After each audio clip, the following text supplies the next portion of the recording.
Today we talk about how can you add orders to carts on your DoorDash app. So you just follow these ways, then it's going to work with you.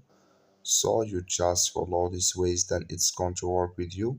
All you have to do in the first, so you just select here any of this order you want to add to your cart. Just click on it.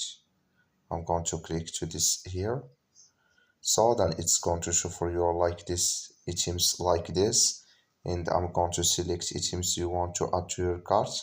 Just click on this item here, then you click on add item here, sorry, uh, so or just click here on add item here. So then automatically here it's going to add to your carts. Can you just click on view carts? So then it's going to take you to your cards to find here your your item here in your cards. That's all. Thank you for watching. Don't forget to support us by liking, subscribe.